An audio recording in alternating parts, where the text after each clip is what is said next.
Well, I'm thankful for them that they're out there helping these young Pakistani girls to feel some self-worth, to restore them. Thank you, Lord. The problem of it is, and we're going to have another story right now from Pakistan. And this is about a young girl by the name of Salma Munir. She had been kidnapped. She's a mentally handicapped Christian woman. And 2 days after her release, she died. A Muslim in Pakistan who kidnapped and raped a mentally handicapped Christian woman who then died from her injuries just 2 days after release.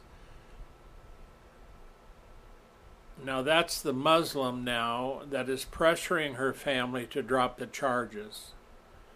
No way. Yeah, can you believe that? That happens in India a lot.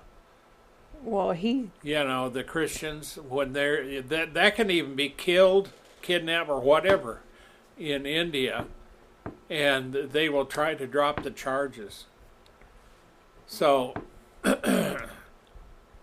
she was rescued in June, but she was held captive for 5 months, and a Muslim resident of her area kidnapped her in February. And he saw her as easy prey because she was mentally handicapped and belonged to a vulnerable Christian family. After abducting her, he took her to another city where he repeatedly raped her.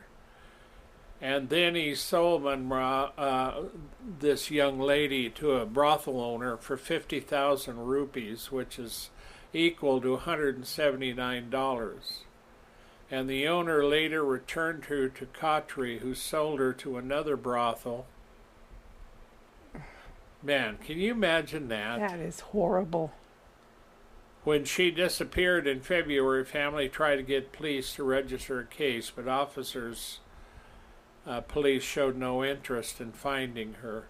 And that's, that's not unusual. And her older brother was in a city, and he happened to see his sister traveling on a rickshaw with other women. He intercepted the rickshaw and rescued his sister, but the madam of the brothel managed to escape from the scene. The youth brought the traumatized girl back to the family, but she was in a really bad condition and her bleeding wouldn't stop. Her family tried their best to obtain medical treatment for her, but she died 2 days after injuries while in captivity. That's sad. Before dying, she told her family about Khatri and how he'd exploited her and sold her into sex slavery. And her father confronted him. He denied the charge and instead accused the family of poisoning Salma. The family then sought help from a local Muslim elders without success. Fearful for the security of his other children and having no hope, the guy decided to keep silent. And see, this is what they do. That is sad. And so this is just unconscionable. And this is what we're talking about, is a poor family, extremely poor, and they earn a living cleaning farmhouses and homes. And they're in hiding now because, of backlash from the Muslims. And so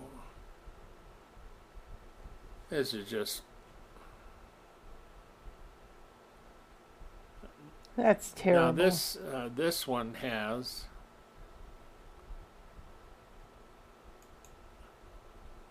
This does have a part 2.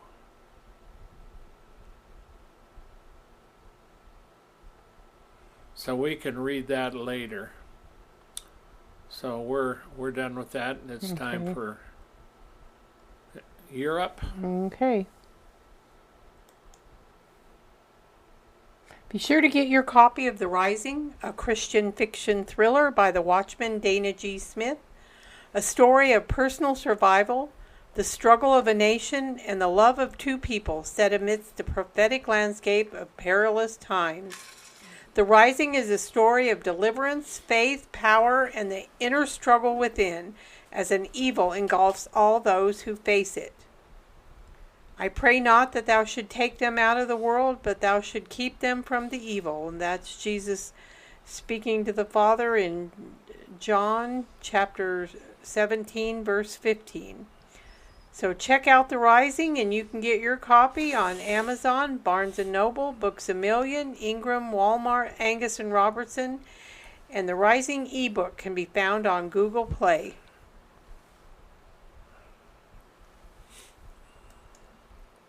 So this is part 2 of Armenia human rights sanctions.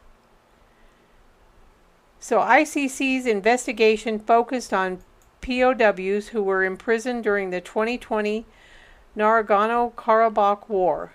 The sanctions target 2 military facilities, including the Baku Pretrial Detention Center, a prison managed by the Ministry of Justice on the outskirts of the capital of Baku. The second was the military disciplinary unit of the Baku garrison, a military prison belonging to the Ministry of Defense. ICC also requested sanctions against 4 leaders of the 2 military facilities where victims were severely and routinely assaulted and beaten by prison guards. A U.S. Department of State report in 2022 acknowledged hostilities between the 2 countries and showed that Azerbaijan forces engaged in unlawful killing and cruel, inhumane, and degrading treatment of Armenian forces in September. So this story details that International Christian Concern filed human rights sanctions against Azerbaijan. Right. Both countries complained to the European Court of Human Rights specifically about atrocities committed by the other during the fighting in 2020. According to the State Department report, Armenia complained of unlawful or arbitrary killing, torture, and cruel, inhumane, or degrading treatment or punishment by members of the security forces, harsh and sometimes life-threatening prison conditions, arbitrary detention, political prisoners, politically motivated reprisals against individuals outside the country. Now I can believe that. Yeah, me too.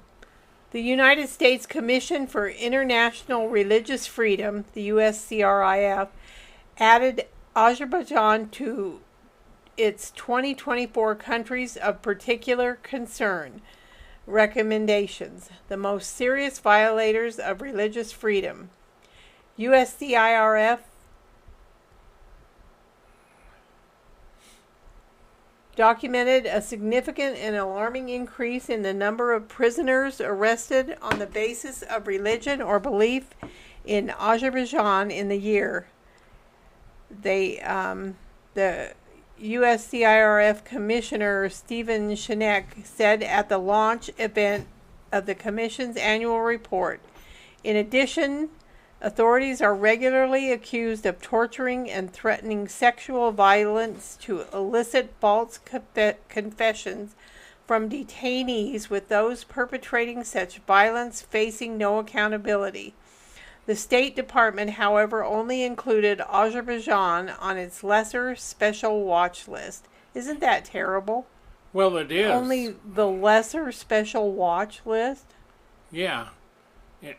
You know, all this stuff is upsetting. And then, if you really look at America today and what they're doing with Trump and what they've been doing to the J6ers, There is shades of this same kind of thing in the Democrat machine. Yep. And in America. And what do we have? We have groups going around, and if you go there and you're not one of them, they'll target you. Yep. But in conclusion, ICC has reported the persecution of Armenian Christians for many years. In addition, staff gave emergency aid to families who fled Artsakh during the past year and helped them resettle in Armenia. So thank God for ICC. You know, that's just unbelievable. It is. Now we're back talking about Salma Munir in part 2. And of course, she died 2 days after being rescued in 2024. Now this is gut-wrenching. It is. You know, she's been gone. Her brother just happens to recognize her. He rescues her, and she dies 2 days later. You know, that just... Well, I'm glad that she was with her family, because if she had been with them, they would have just thrown her out like garbage. You know, if she'd been with that madam. She would have probably lived if she had been in America, because they would have been able to go, you know, to a hospital and get help.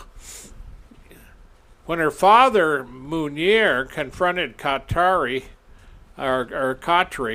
he denied the charge and instead accused the family of poisoning Salma. Now, I read that earlier.